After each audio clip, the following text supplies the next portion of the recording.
vous allez bien. Ici je vous présente du coup pas un playlist fixe ce mercredi-ci, mais ce sera du coup une figue PVC de Jurassic Park Prime One Studio. Malheureusement les filles ont été retardées et j'ai pas envie de présenter un truc histoire de le faire, vous savez très bien. J'aime faire un truc qui est intéressant et qui me passionne. Ici, petit format, le Spinosaur de Prime One Studio, une collection qui a commencé il y a déjà pratiquement un an et demi.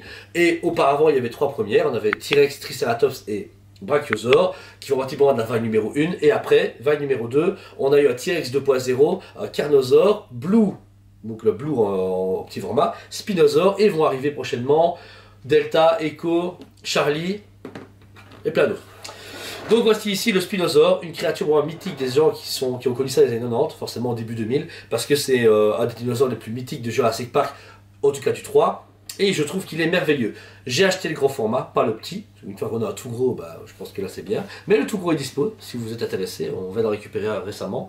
Mais là, le travail, encore une fois, de Prime One est fantastique. Pour en venir au détail, déjà le visage du Spinosaur est sublime. On a vraiment ce côté crocodile, yeux verts avec une mâchoire ouverte légèrement, pas trop.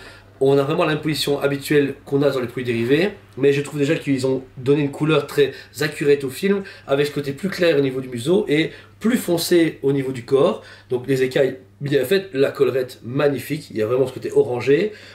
Sa position est très classique, ils l'ont pas mis en mode attaque, il est customisable avec un T-Rex, mais c'est plus compliqué, mais il va bien tout seul, c'est ça qui est bien. Au niveau des pattes, pareil, les griffes et tout vont bien travailler. On a une section de peau qui évolue avec des éclaircissements et des assombrissements réguliers pour donner vraiment cet aspect dinosaure vivant. La queue ici en vinyle, bout orangé. Par contre, je ne me souviens pas qu'il était orangé dans le film, perso. J'avoue que je m'attendais à un truc plus foncé, de mémoire, mais après voilà, il est dans différentes positions, dans l'eau, sous-marin et tout. Et pour finir, on a un socle qui est très traditionnel, qui m'a toujours un peu déçu. C'est traditionnel du coup, socle, je sais pas, tartelette carré cramé, avec un Jurassic Park écrit. C'est con, mais j'aurais espéré toujours avoir un décor plus travaillé pour cette gamme-là. Mais on voit bien que c'est une gamme qui est faite pour d'entrée de gamme, pour ceux qui ont moins les moyens. Donc ce n'est pas grave en soi. J'espère du coup que cette vidéo vous a plu et vous a convaincu éventuellement de l'acheter. Il est dispo du coup à 290 ici au magasin et sur le site TSBE. Une petite boîte, tranquille. C'est la numéro 4 de la collection Nouvelle Génération. C'est un gros coup de cœur de ma part. C'est un dinosaure que j'ai rêvé d'avoir étant gamin, que j'ai eu en jouet, en radio commandé et autres.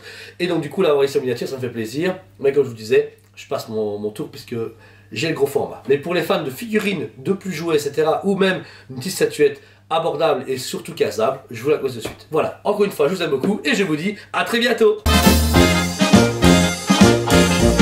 On vous aime beaucoup et on vous dit à très bientôt.